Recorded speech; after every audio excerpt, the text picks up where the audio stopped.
I am Joshua. I am 28 years old. And my own mother told me that the greatest gift I could give my brother for his wedding was to vanish from the family forever. Before I tell you how a multimillion-dollar CEO showed up in the middle of that catastrophic wedding and changed my life with a single sentence, let me know where you're watching from in the comments. It's good to know you're out there. The sound of chaos is a strange thing. From the quiet of my car in the far corner of the parking lot, it was a muffled symphony of disaster. I could imagine the discordant notes echoing through the grand hall, the confused chatter of 100 well-dressed guests, the shrill, panicked questions from the bridesmaids, and above it all, the booming, furious voice of my brother Matthew. It was the sound of a perfectly orchestrated world coming completely, beautifully undone. The sun was low in the sky, casting long shadows across the manicured lawns of the venue I had so carefully selected months ago. It was warm on my skin, a stark contrast to the core of ice that had formed in my chest. Inside that magnificent building, a wedding was supposed to be happening. His wedding. The wedding I had planned down to the very last napkin ring. The wedding I had paid for with my own sweat and savings. The wedding I had just single-handedly obliterated. I leaned my head back against the worn fabric of the driver's seat and closed my eyes. I pictured the grand ballroom. It should have been filled with the rich scent of roasted prime rib and expensive white floral arrangements. But right now it would be stark, echoing, and entirely empty. The tables, which I had mapped out with military precision just 48 hours ago, would be bare wood. No fine linens, no gleaming silverware, no custom centerpieces. The string quartet I had booked would be at home, their instruments silent in their cases. The caterers would be packing up their unused ingredients, probably eating the appetizers themselves. My phone, lying on the passenger seat, was having a seizure. It buzzed and vibrated relentlessly against the leather. The screen lit up in a frantic, predictable cycle. Dad, Matthew, Aunt Margaret, Matthew again, Mom. A barrage of text messages flashed across the locked screen. Where are you? The doors are locked. Call me right now. You are ruining this. It was a desperate digital scream for the person they had banished just last night. The fixer, the problem solver, the family janitor. But that person was no longer available. I could see them so clearly in my mind. My mother, Eleanor. Her face a mask of horrified disbelief. Her precious social standing crumbling with every passing second in front of the town's elite. My father, Robert, pale and useless, wringing his hands as he always did whenever a crisis demanded actual leadership. And Matthew, my golden boy brother, his handsome face, usually so smug and self-assured, would be contorted into a mask of pure, impotent rage. His massive future salary as a hotshot lawyer couldn't buy him a single chair to sit on in that empty room. I felt a brief pang of sympathy for Lauren, the bride. She was collateral damage in a family war she hadn't even known was being fought. But the truth was, my family wanted me to vanish. It was a simple request, delivered with the casual cruelty of a death sentence over dessert. So I did. I vanished, and I took their perfect day with me, pulling it down into the abyss right alongside me. My hand turned the key in the ignition. The old engine coughed, then settled into a familiar, comforting rumble. I put the car in gear. I didn't look in the rearview mirror. There was nothing left for me back there. As I pulled out of the parking lot and onto the open highway, the frantic buzzing of my phone faded into the background. For the first time in 28 years, I wasn't driving toward a problem I had to solve. I was driving away from one. How did a sacrifice of my own hard-earned money turn into an empty ballroom? To understand why a younger brother would ruthlessly dismantle his own flesh and blood's wedding, you have to go back. You have to understand what it was like growing up in my house, where love was heavily taxed, and my brother always held the winning ticket. There were two sons in our house, Matthew, the golden child, and me, the other one. Matthew was born with a spotlight attached to him. He was the charming one, the witty quarterback, the one who looked perfect in the family Christmas photo. I was the one who made sure the camera had batteries and the lights were plugged in. From as early as I can remember, our roles were carved in stone. When Matthew's brand new bicycle got a flat tire, he threw a tantrum on the front lawn. I was the 10-year-old who spent a Saturday afternoon in the garage with my dad's rusty tools, patching the rubber tube until my knuckles bled and my hands were stained black with grease. Matthew was too busy complaining to the neighborhood kids about the great injustice that had befallen him. When I finally brought the fixed bike out, he grabbed the handlebars and rode off without a single word of thanks.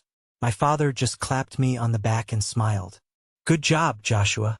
You're a practical one." It was meant as a compliment, but it felt like a brand burned into my skin. Matthew was the star. I was the stagehand. This dynamic only intensified as we got older. While Matthew was out setting local sports records and eventually heading off to an expensive law school to chase his dreams, I discovered a passion for how things worked. Not just bicycle tires, but systems. Specifically, the teetering, chaotic system of our family's business, Ellis Groceries. My father ran that store with his heart, but absolutely not with his head. He trusted the wrong people, ordered too much perishable stock, and ignored the accounting. By the time I was 16, I was unofficially balancing the books at the kitchen table late at night. I created the weekly staff schedules, negotiated minor disputes with delivery drivers, and figured out why our produce was spoiling faster than the competitor down the street. I kept the boat afloat while my parents cheered for Matthew from the deck. Fast forward a few years. I had moved out, barely making rent, but I managed to build a respectable life for myself as a freelance marketing strategist. I found a niche helping struggling small businesses find their footing. I was good at it. I could look at a failing bakery and tell them exactly how to rebrand and get customers through the door. Then came the opportunity of a lifetime. Vance Corporation, a massive national retail chain, needed a regional marketing director. The contract was for a staggering amount, a salary that to me back then was a fortune. It meant stability. It meant proving my worth. I beat out dozens of highly qualified applicants. I sailed through 3 rounds of grueling interviews. I even sat down with the CEO himself, Charles Vance. He was a terrifyingly sharp man who saw right through corporate nonsense. We talked for an hour. He shook my hand and looked me dead in the eye. "We'll be in touch very soon, Joshua. I like the way your mind works." I walked out of that skyscraper feeling 10 feet tall. My life was finally starting. 2 days later, the email offering me the final contract arrived. My hands were shaking with pure joy as I typed my reply. Then my phone rang. It was my mother. "Joshua, you have to come home." Her voice was a thin, greedy thread of panic. It was the voice she used when the basement flooded or the taxes were due. "Mom, what's wrong? Is Dad okay?" I asked. "He's fine, but the store, it's a disaster," she cried. "The suppliers are threatening to cut us off. We took out a second mortgage to cover payroll last month. We're drowning. We're gonna lose the store, Joshua. Your father's legacy, everything. It's all going to be gone." My stomach plummeted. I asked about Matthew. "He's going to be a lawyer," I argued, my voice tight. "Can't he look at the contracts? Can't he negotiate a payment plan?" "Oh, you know Matthew," she dismissed instantly, a hint of annoyance in her tone. "He's building his career. He can't get bogged down in this mess. It would distract him from his finals. This is your area, Joshua. You always know how to make things work." There it was. My function. My sole purpose in their lives. I looked at the Vance Corporation offer on my computer screen, the shimmering promise of my future and my independence. Then I looked at the phone in my hand. My friend David's voice echoed in my head, warning me to let them fail, telling me they only saw me as a utility. But I couldn't do it. I pictured my father losing his pride, standing in front of a boarded-up store. With a heart feeling like a block of lead, I sat down and composed the hardest email of my life.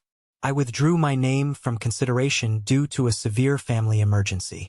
I clicked send and watched my dream evaporate into the digital ether. I packed up my small apartment and went back home. I spent the next 2 years working grueling 60-hour weeks at Ellis Groceries. I treated the rescue of that store like a military campaign.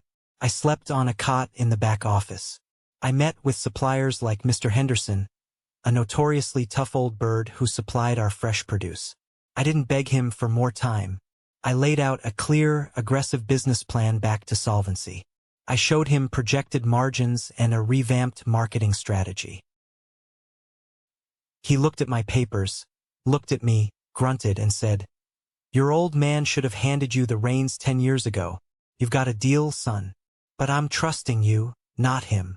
I rebranded the store. I fired lazy employees my dad had kept around out of pity.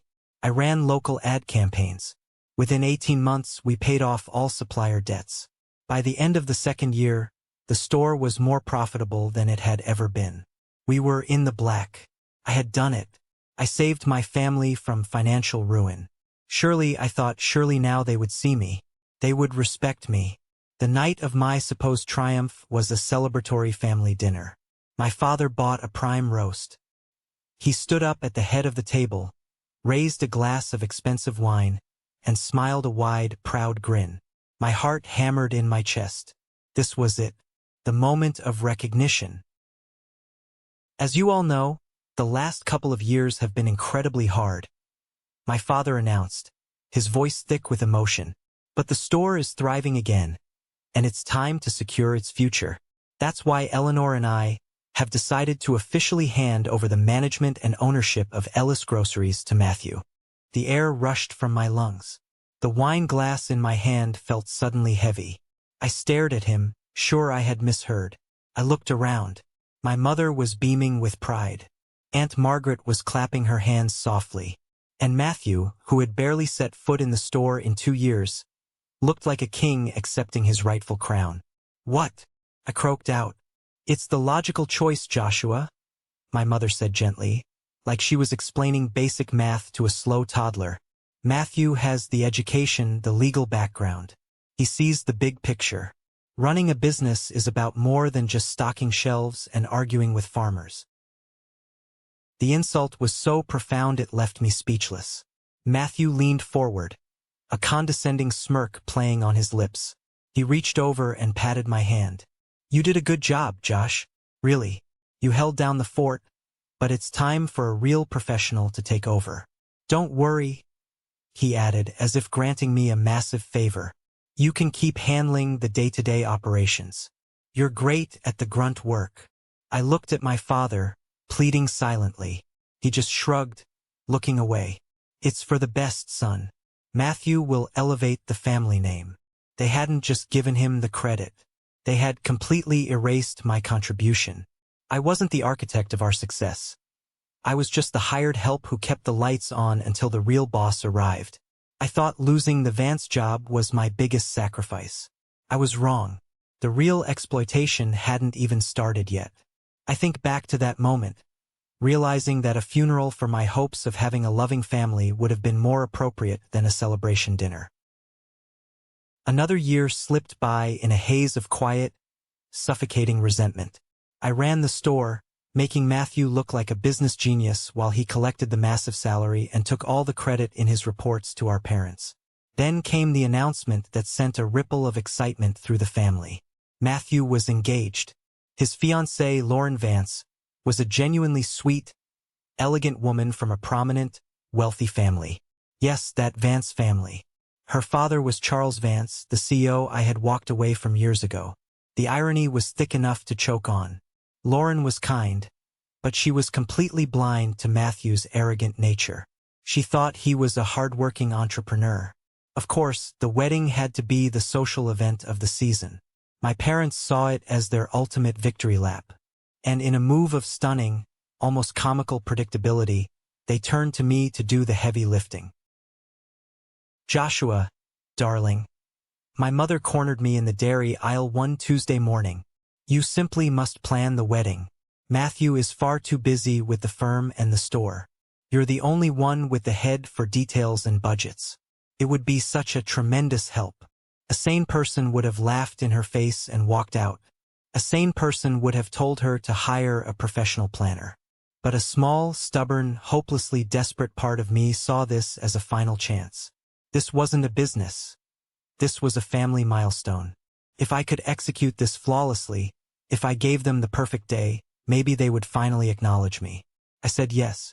I approached the task like a corporate merger. I created massive spreadsheets. I researched venues, caterers, and florists with the tenacity of a detective. I sat down with Matthew and Lauren to look at their vision. The budget my parents magnanimously offered was $15,000. It was generous, but not nearly enough for the extravagant statement wedding Matthew had in his head.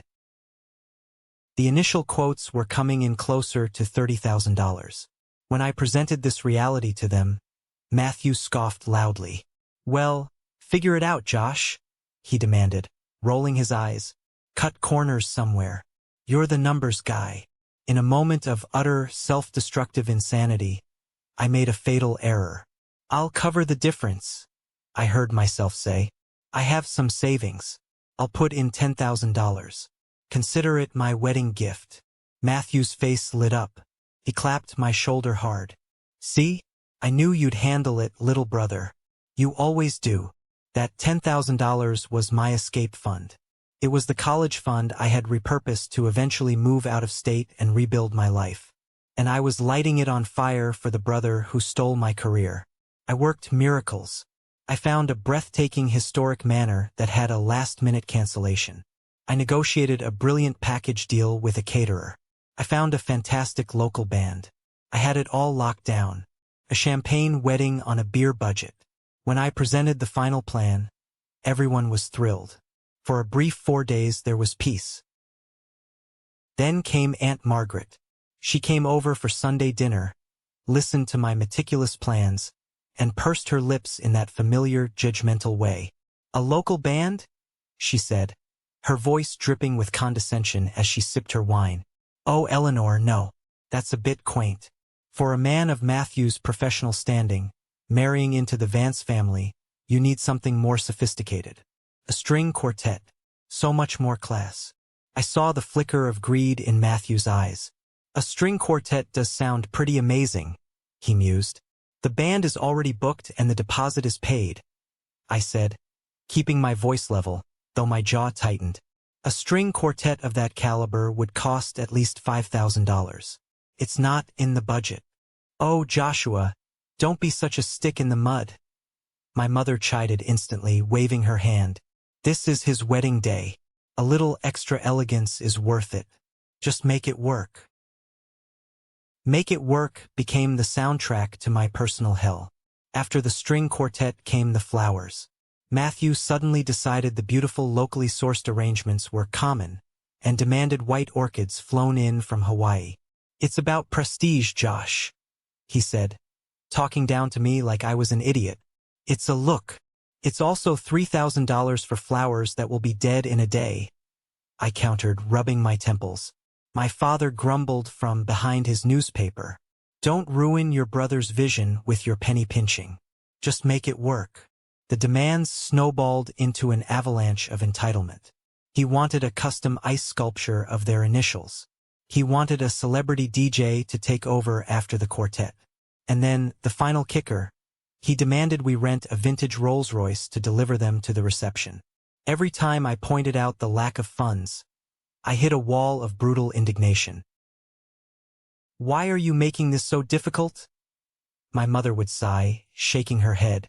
"It's like you want my wedding to be second-rate," Matthew accused, stepping into my personal space, his voice full of venom. "Are you really that jealous of my happiness?" They couldn't conceive that I was just trying to stick to the budget.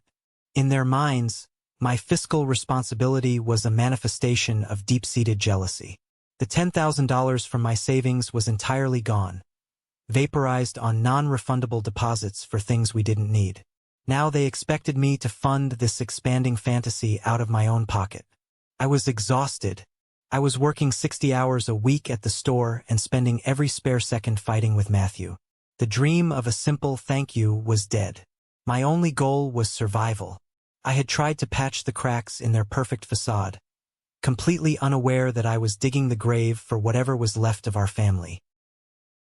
The night before the wedding was supposed to be a calm family dinner at my parents' house. A chance to relax before the big day. The calm lasted exactly until the dessert plates were cleared. I was running on 4 hours of sleep and a gallon of black coffee. I'd spent the entire day on the phone, soothing a furious florist regarding the orchid delivery and arguing with a venue manager who was asking pointed questions about the growing list of unauthorized vendors. All I wanted was to eat, go home, and pass out. Matthew, however, was vibrating with a manic, arrogant energy. He tapped his fork against his water glass to get everyone's attention. A smug smile plastered across his face. "Okay, team," he began, treating us like his employees. "I've had a stroke of genius. A final touch to elevate the entire experience tomorrow. First, I think we need a lobster tail station for the late-night snack. Chicken is just so basic. Second, Dad, we need to order a few cases of that vintage champagne you love. The stuff we have is fine, but it's not great. And finally, and this is the big one, a buddy of mine knows a guy who shoots photography for pro athletes. He's available tomorrow. We have to have him. Imagine the pictures." I stared at him. My mind struggled to process the sheer, breathtaking audacity of his words. It wasn't just one demand. It was a triple-decker sandwich of financial insanity, 12 hours before the event. I placed my fork down very carefully on the table. "Matthew," I said. My voice dropped to a dangerous, quiet rumble. "No." He blinked, genuinely shocked by my flat refusal. "What do you mean, no?" "I'm not asking, Josh. I'm telling you. It's my wedding. The caterer's final numbers were due last week," I explained, ticking the points off my fingers, trying to keep my breathing steady. "The alcohol is delivered. We have an excellent photographer already contracted. There is no more money. The budget, the one I paid for out of my own pocket, is gone. It is over. We cannot add a single thing." Matthew's face contorted into an ugly, familiar sneer. "The one you paid for? Oh, please don't act like some great martyr. 10 grand is a rounding error on my future salary. You're being pathetic and cheap just like always. You've been trying to sabotage this wedding from the beginning because you can't stand to see me happy." The accusation hung in the heavy air of the dining room. It was ludicrous. It was cruel. I looked around the table, desperately waiting for just one person to step in. Just one person to say, "That's enough, Matthew." My father suddenly found the floral pattern on his dinner plate intensely fascinating. He wouldn't meet my eyes. Aunt Margaret nodded slowly in agreement with Matthew, sipping her tea. And my mother looked at me. Her face wasn't angry. It wasn't sad. It was glacially cold. She set her wine glass down with a soft, sharp click. "Joshua," she said, her voice chilling the room to freezing, "your brother has a point. You have been needlessly difficult through this whole process. Honestly, at this point, the greatest gift you could give your brother for his wedding is you vanishing from this family. Forever." The world stopped spinning. The cheerful ticking of the grandfather clock in the hall seemed to grow deafeningly loud, marking the seconds of my own execution. It wasn't a threat hurled in the heat of an argument. It was a calculated statement of my net worth to them. 0. It was my severance package for 28 years of servitude. Something inside me, the part that had spent a lifetime absorbing blows, swallowing insults, and begging for scraps of affection, didn't just break. It turned to dust and blew away. And in its place was a vast, terrifying emptiness. I didn't argue. I didn't defend myself. I didn't shed a single tear. I slowly pushed my chair back from the table. The wood scraped loudly against the floor. I stood up. I looked at each of them. Matthew's triumphant smirk. My father's pathetic cowardice. My mother's icy dismissal. I didn't say a word. I turned my back on them, walked out of the dining room, down the hall, and out the front door into the cool night air. The heavy click of that front door closing behind me was the last sound I ever wanted to hear from that house. It was a final, irrevocable full stop. I got into my car and just drove. I drove past the park where I'd scraped my knee as a kid, past the movie theater, past Ellis Groceries, the monument to my biggest mistake. Vanishing forever. The words settled heavy and cold in the pit of my stomach. For the first hour I was a numb, hollowed-out shell. Then the numbness receded, and the pain flooded in. It tore at me like a limb being amputated without anesthesia. I pulled over on the gravel shoulder of a dark, deserted country road. I pounded my fists violently against the steering wheel and let out a raw, guttural scream of pure anguish that tore my throat. I wept for the boy who just wanted his parents to be proud of him, and for the man who finally realized they never would be. When the storm passed, it left behind a strange, cold clarity. The pain burned clean into absolute rage. They didn't see me as a son. I was a tool that had just been told it was no longer needed. They wanted me to vanish? Okay, I would vanish, but I wouldn't go quietly.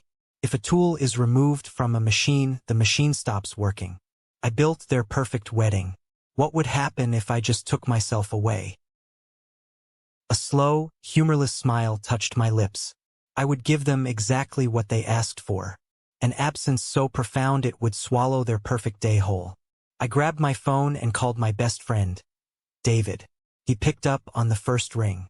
Josh, man, it's late. Everything okay for tomorrow? I took a deep breath of the cold night air. You know how you've been telling me for 10 years that I'm a doormat? I said, my voice eerily calm. Yeah. Well, I smiled grimly into the darkness. The doormat is about to get up and walk away, and it's going to take the whole damn front porch with it. They wanted me gone. But if you rip the steel framing out of a building, you better be prepared for the collapse. I found a cheap, anonymous motel off the interstate. I didn't sleep a wink. I sat on the edge of the stiff mattress, drinking bitter black coffee from a styrofoam cup, and I planned. There was no blind rage anymore, just methodical, surgical precision. I opened my laptop, pulled up the master folder labeled Matthew's Wedding, and arranged all the contracts and invoices. I was dismantling a bomb I had built myself, and I knew exactly which wires to cut and in what order. At 7:59 a.m., the morning of the wedding, I took a final sip of coffee. Showtime. My first call was to Deborah, the head events manager at the manor. She answered brightly. Erie Grand Manor, Deborah speaking. Josh, the man of the hour. Deborah, good morning, I said, my voice completely level. There's been a significant change of plan. I'm calling to inform you that the Ellis Vance wedding scheduled for today has been canceled. The silence on the line was absolute. I could hear her breathing. I'm sorry, she finally squeaked. Canceled? Josh, it's 8 in the morning. The wedding is in 6 hours. My staff is already setting up tables. I understand the inconvenience, Deborah. It is an unforeseen family emergency. As per Section 7B of the contract, I am authorizing the forfeit of the full deposit. Please consider this my formal and final notification. But the bride? The groom? Shouldn't I speak with your parents? She stammered, clearly panicking. No, I cut her off firmly. You will not. The contract is strictly in my name. The deposit was paid from my personal bank account. The decision is mine alone. The event is canceled. Thank you for your time. I hung up before she could argue. My heart pounded with a surge of pure, unadulterated control. I called Sal, the head caterer. I gave him the same speech. He whistled loudly into the receiver. Wow, kid, that's cold. But hey, you paid the deposit, it's your call. More roast prime rib for my staff tonight, I guess. I called the florist, canceling the absurd Hawaiian orchids. I went down the list. The string quartet, the photographer, the vintage Rolls-Royce rental, the bakery making the 5-tier cake. With each call, I severed ties not just to an event, but to a lifetime of servitude. By 9:45 a.m., an entire wedding, meticulously constructed over 6 grueling months, was vaporized. I logged into my banking app. The non-refundable deposits were a painful $3,000 loss.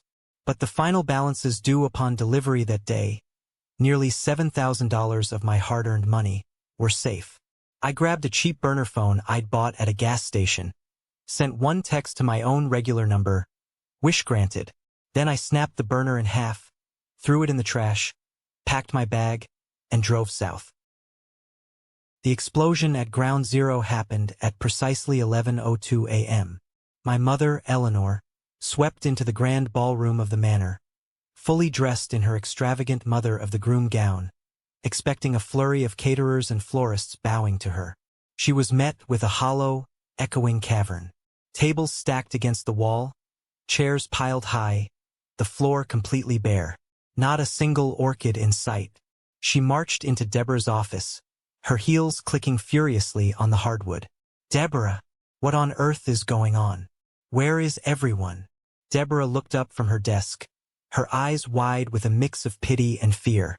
"Mrs. Ellis, I received a call this morning from your son, Joshua. He canceled the entire event. He cited the contract. When my father and Matthew arrived at noon, they found my mother pacing frantically in an empty room, in a full-blown hyperventilating panic." "What's going on?" Matthew demanded, his arrogant smile vanishing instantly. "It's Josh," my father said numbly, holding his phone. He'd just spoken to Sal the caterer. "He did this. He called every single vendor and canceled. Kept the deposits. The wedding is off." Matthew let out a primal, echoing roar of rage. "That insignificant little worm. How dare he? I'll ruin him. I'll sue him for everything he has. He doesn't have a job to lose, and you're the lawyer, not him." My father reminded him helplessly. By 2 p.m., guests began arriving to a scene of utter humiliation.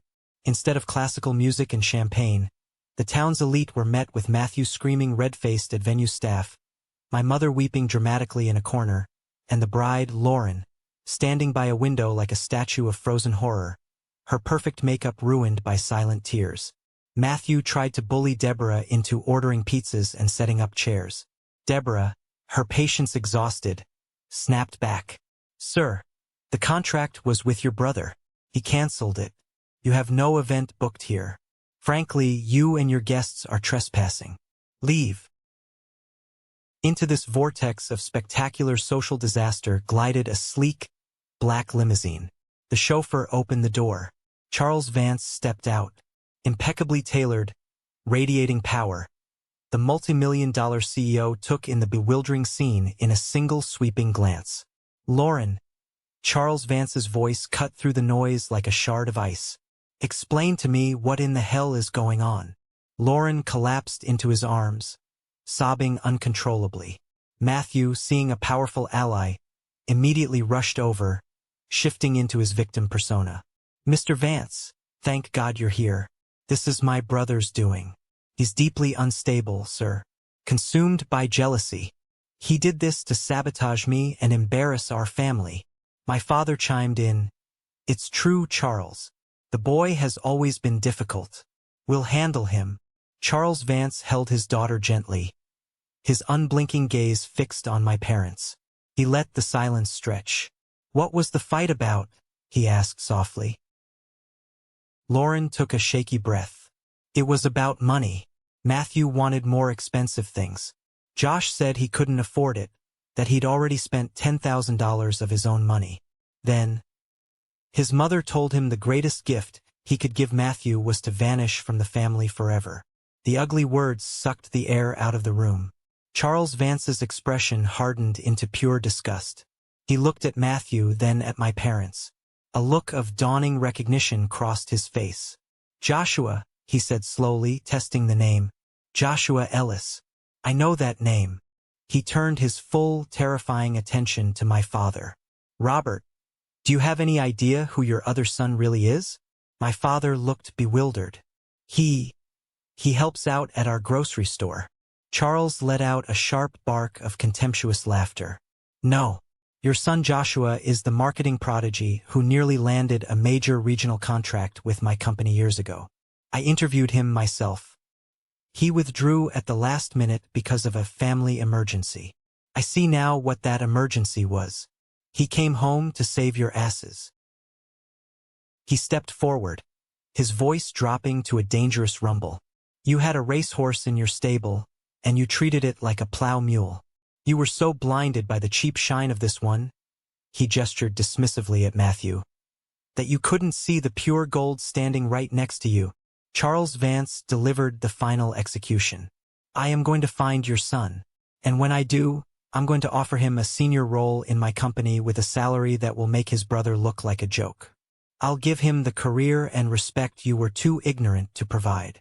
He looked at Matthew with chilling finality. Congratulations, son. You got your wish. Your brother has vanished. And in doing so, he exposed you all for the pathetic fools you truly are. The fallout from Charles Vance's verbal detonation was absolute.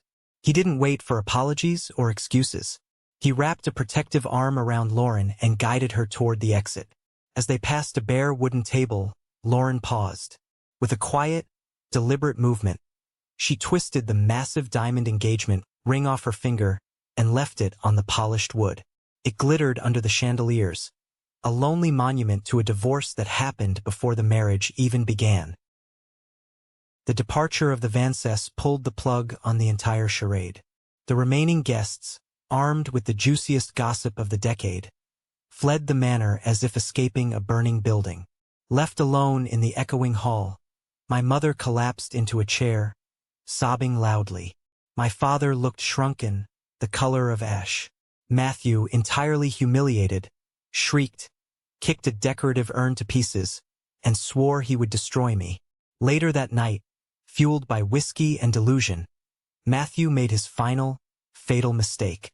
He logged onto the town's community web forum, a place usually for bake sales, and unleashed a massive post, playing the victim. He painted me as a mentally ill monster who destroyed his wedding out of bitter jealousy. For about an hour, he got sympathy. Then, the bridesmaids and the guests logged on. One bridesmaid posted a detailed account of the dinner fight, quoting my mother's vanishing comment verbatim. Another guest commented, "I was there. I heard what CEO Vance said. Josh saved their business and they treated him like dirt." The floodgates opened. Former grocery store employees, neighbors, and classmates poured in, sharing stories of my grueling hours and Matthew's arrogant entitlement. Matthew hadn't just started a fire. He had thrown gasoline on his own reputation. The Ellis family name became radioactive overnight. Hundreds of miles south, in a nondescript motel room in North Carolina, I was blissfully unaware of the digital firestorm. I had spent the day driving, the highway humming a lullaby to my frayed nerves. I felt a clean exhaustion, the weight of my old life miles behind me in the rearview mirror. I finally turned on my phone. Notifications exploded. I bypassed the dozens of angry texts from my family and saw a message from David. "Holy crap, dude. Check the town forum. You're a folk hero. Call me." I pulled up the website and watched my family's public execution in real time. My private pain was public knowledge, and for the first time in my life, people were taking my side. Then, I saw a voicemail from an unknown number. I pressed play. "Joshua, this is Charles Vance. David provided your number. I meant what I said today. I have a business proposal I would very much like to discuss with you. Call me." The voice radiated authority. It was the sound of a different world, a real promotion, a real future. As I stared at the screen, another call came in. Caller ID, Dad. A part of me needed to hear what he would say now that his world was ashes. I answered, "Joshua, thank God." His voice was thin, defeated. "Where are you? You've made your point, but this has gone too far. You need to come home now. We have to do damage control. You can release a statement, say you had a breakdown. We can fix this." The unmitigated gall left me breathless. His first instinct was still to use me to fix the mess he created. Fix this. I let out a cold laugh. There is no we. You made that clear last night. Don't be dramatic, Joshua. It's about the family name, the inheritance. He stammered, realizing how pathetic he sounded. The family name is your problem now. My voice was hard as steel. The inheritance is gone, isn't it? And so am I. You told me to vanish. I'm taking your advice. This is the last time you will ever speak to me. Joshua, wait. Don't you dare. I pressed the red icon. I hung up. With a sense of quiet ceremony, I blocked his number. Then my mother's. Then Matthew's. Aunt Margaret's. The digital massacre was complete. The lines were cut. The storm back home was tearing the Ellis name apart. But out here, looking out the motel window, my sky was just beginning to clear. The phone call with Charles Vance changed the entire trajectory of my life. He didn't just offer me a job. He threw me a lifeline when I was drowning in the wreckage of my own family. 2 days after I drove away from that catastrophic non-wedding, I was on a commercial flight to Charlotte, North Carolina, for an in-person meeting. I walked into the Vance Corporation headquarters, a gleaming, intimidating tower of glass and steel, feeling like an absolute imposter. My suit was off the rack, and my resume was heavily anchored by a bankrupt grocery store. But Charles Vance didn't treat me like a charity case. He treated me like a valued colleague. He remembered the exact details of the marketing proposal I had pitched him years ago. "You had an instinct for the heart of a business, Joshua," he told me, sitting across from me in his massive corner office that overlooked the sprawling city skyline. "It's a rare gift. I want that gift here." He made me an offer that made my head spin. He wanted me as the senior marketing strategist for the entire Southeast region. The salary attached to the offer was staggering. It was more than my father had made in his absolute best year running the grocery store.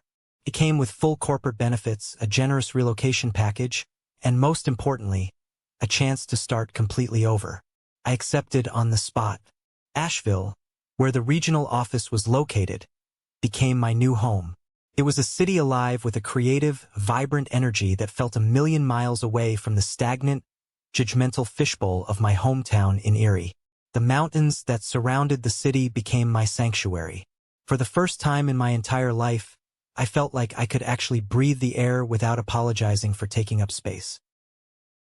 Work became my salvation. I poured all the manic energy I had once spent managing my family's endless drama into my new career. I was surrounded by smart, ambitious people who challenged my ideas and respected my input. I wasn't Matthew's little brother anymore. I wasn't the family janitor. I was Joshua, the guy who had a knack for turning struggling regional campaigns into massive corporate successes. Charles became a genuine mentor. He took me under his wing, teaching me the aggressive nuances of corporate strategy, and more importantly, he taught me how to value my own contributions. The massive promotion he had promised in that chaotic wedding hall became a reality after my first year when he officially made me a regional director. I started building a real life outside of the office walls. I leased a small, sunlit apartment with a balcony where I could drink my morning coffee and watch the heavy fog roll over the Blue Ridge Mountains. I found a local coffee shop right down the street where the owner, a sharp, incredibly funny woman named Sarah, became my first real friend in the city. We would talk for hours about everything and nothing. She knew I had a painful past, but she never pried. She just created a safe space for me to be myself without any expectations. My oldest friend, David, remained my only real connection to my former life.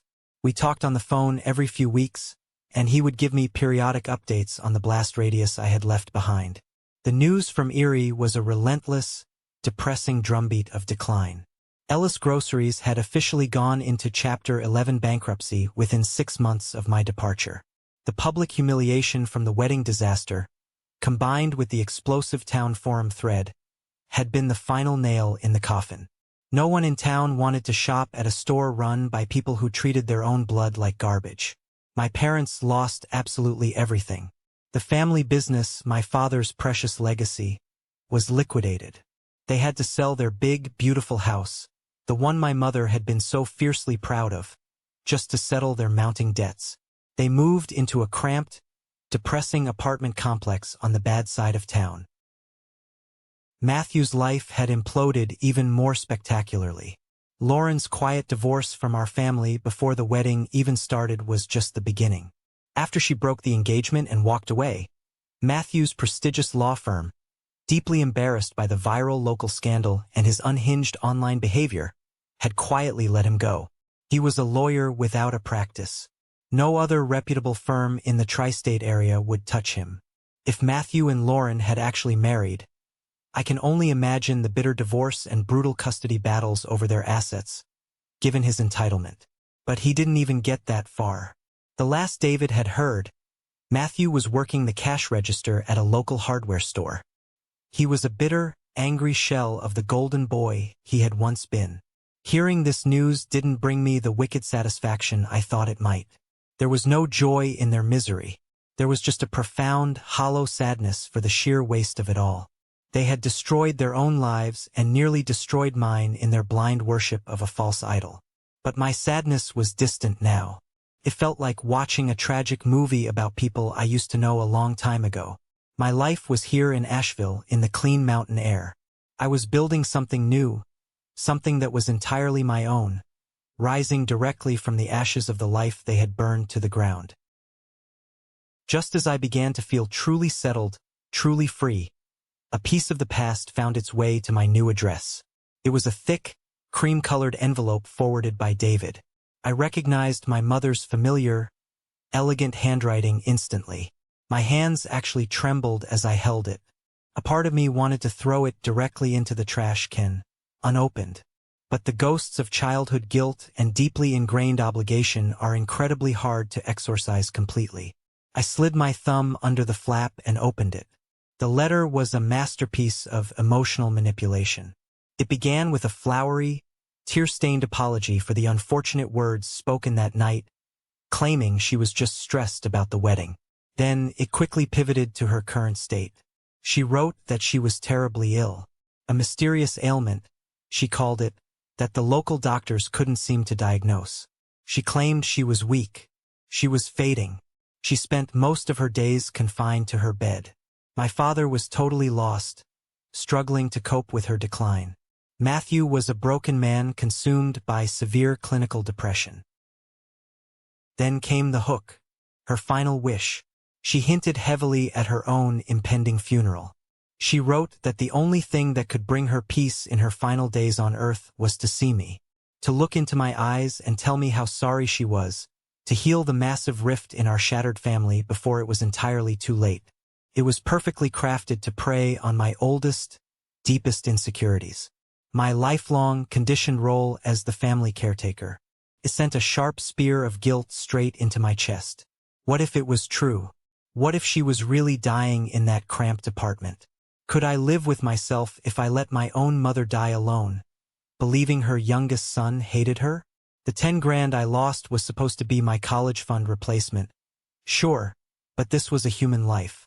The old programming kicked in hard. The urge to fix, to soothe, to take away their pain was a powerful, dangerous current, threatening to pull me right back under the water. I was so deeply conflicted that I took the physical letter to Sarah's coffee shop. I needed a completely objective, outside perspective. I handed it to her over the counter. She wiped her hands on her apron, leaned against the espresso machine, and read it silently. Her expression was completely unreadable. When she finished, she folded the thick paper carefully and handed it right back to me. "Joshua," she said, her voice gentle but firm, "I'm not going to tell you what to do with your family, but as an objective observer, this letter has more red flags than a communist parade." I stared at her. "You think she's lying? Mysterious ailment? Fading away?" Sarah scoffed lightly. "Healthy, well-adjusted people don't talk like a Victorian romance novel when they are sick. Desperate manipulators do. She's not asking for your forgiveness, Josh. She's issuing a summons. She wants her audience back." Her words were like a splash of ice water. They helped clear some of the dense emotional fog in my head. Later that same afternoon, I mentioned the situation to Charles during one of our weekly strategy check-ins. He listened intently, his hands steepled in front of his face. Then he leaned back in his heavy leather chair. "Let me tell you a story, Joshua," Charles said smoothly. "Early in my career, I had a junior business partner who screwed me over on a major real estate deal. A year later, he came crawling back, full of tears and apologies, claiming his new company was on the absolute verge of collapse. He said he needed my help to save it so his kids wouldn't go hungry. I almost fell for it. I almost opened my checkbook. Then I did my due diligence. I had a buddy look into his firm. It turned out his company was perfectly fine. He just wanted my specific industry expertise to land a massive government contract he couldn't get on his own." Charles looked me straight in the eye, his gaze piercing. People show you exactly who they are, Joshua. It is our job to believe them the very first time. Your mother showed you who she was the night she told you to vanish. The final piece of the puzzle, the one that completely obliterated any lingering shadow of doubt or guilt, arrived in my email inbox late that very night. It was an email from Lauren Vance. We had exchanged a few polite, brief messages over the past 2 years, mostly holiday greetings, but this one was entirely different. The subject line was simply, "You need to see this. Hi Joshua," she wrote. "I hope you're doing incredibly well in Asheville. I heard through a mutual family acquaintance back in Erie that your mother might be reaching out to you. I feel like you deserve to know the absolute truth before you make any decisions. I had lunch with my aunt last week, who happens to be in the same local book club as your mother. According to her, your mother is in perfect, radiant health. She's not sick at all. But she is absolutely miserable because she's been completely ostracized from her elite social circle. She's desperate to create a public story of a grand family reconciliation to try and salvage her ruined reputation." I read the paragraph twice, my jaw tightening. Sarah was right. It was a complete fabrication. But the email didn't stop there. Also, Lauren continued, "My father's corporate lawyer came across something during the initial financial fallout and background checks after the wedding was canceled. He thought you should have it. He said it might be useful if there were ever any lingering legal or financial ties regarding your family business, or any future inheritance disputes." I'm so sorry, Josh. Attached to the bottom of the email was a massive PDF file. I clicked it open. It was a collection of detailed bank statements and accounting ledgers from the Ellis Groceries business account, dating back 5 full years. I scrolled through the pages, my eyes scanning the highlighted rows. They clearly showed a distinct, undeniable pattern of systematic embezzlement.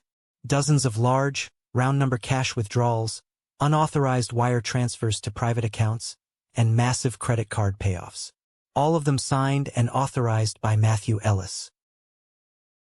He had been siphoning thousands upon thousands of dollars from the grocery store for years to fund his expensive suits, his lavish vacations, and his pathetic illusion of being a wealthy, successful lawyer. The financial crisis that had nearly destroyed my family, the bankruptcy that forced me to turn down my dream job at Vance Corporation the first time around, it wasn't just a result of my father's poor management or bad luck with suppliers. It was felony theft. Matthew had bled the store dry, and my parents had known. Looking at the dates of the transfers, they aligned perfectly with the timeline of when the store almost went under. They knew Matthew stole the money.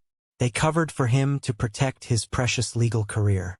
And then they called me home, playing the desperate victims, so I could unknowingly clean up the financial evidence, work myself to the bone, and bail out their golden boy criminal. I sat alone in my living room, staring at the bright computer screen, looking at the black and white proof of their ultimate betrayal. It was so much worse, so much more sinister than I had ever imagined. The letter sitting on my coffee table wasn't a plea for a dying mother's forgiveness. It was an accessory to a crime. They didn't miss their son. They missed their shield. They missed their human ATM. I stood up, walked over to the coffee table, and picked up the thick cream envelope. I walked into my home office, turned on my heavy-duty paper shredder, and fed the letter directly into the slot. I stood there and listened to the whining metal blades violently tear my mother's lies into 1,000 meaningless, irrecoverable pieces. The last ghost of my past had finally been laid to rest. It has been exactly 2 years now since that fateful morning at the motel. My life in Asheville feels like the only real life I have ever lived.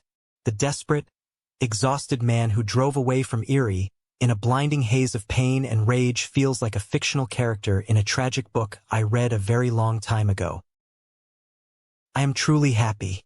It's a quiet, steady, unshakable kind of happiness. It's not the frantic, fleeting joy I used to chase whenever I managed to briefly please my parents. It's the deep, resonant peace that comes from building a life on a solid foundation of self-respect, instead of the sinking quicksand of seeking other people's approval. My work at Vance Corporation continues to be incredibly challenging and rewarding. Charles Vance has become much more than a boss. He's a mentor and a true friend who believed in my potential when my own blood treated me like dirt. My friendships with Sarah and David are the strong cornerstones of my daily life. We've formed our own little chosen family, one built on mutual respect, actual laughter, and showing up for each other with absolutely no questions asked. We spend the holidays together. We go on weekend hiking trips up the trails, and we navigate the normal ups and downs of life as a united team. I still hear whispers about my old family from time to time through the hometown grapevine, but the stories are always just sad and pathetic. My parents live like hermits in their tiny apartment, prisoners of the massive public shame they brought completely upon themselves. Matthew finally lost his retail job at the hardware store and moved out of state entirely, hoping to outrun his radioactive reputation. They are all living out their days in the smoldering wreckage of a world they proudly burned down with their own hands. I feel a very distant, cold pity for them, but absolutely nothing more. They are no longer my burden to carry. I learned the hardest and most valuable lesson of my entire life. You cannot force toxic people to value you, no matter how much you sacrifice or how hard you work. You can only choose to value yourself. Walking away from that wedding wasn't an act of petty revenge. It was an act of raw survival. Vanishing from their lives was the only possible way I could finally become visible to myself. Just this morning, I was standing on the rocky summit of a mountain trail in the Blue Ridge Mountains. The cool, clean, high-altitude air was filling my lungs. The sun was just beginning to rise over the horizon, painting the whole world in brilliant, breathtaking shades of orange, pink, and gold. It was perfectly beautiful, and it was entirely peaceful. I pulled out my phone from my jacket pocket to snap a quick photo of the sunrise. As the screen lit up, I saw a new notification sitting on my lock screen. It was a friend request on social media. The name on the screen was Eleanor Ellis, my mother. 2 years ago, seeing that name pop up on my phone would have sent my heart into a frantic, panicked rhythm.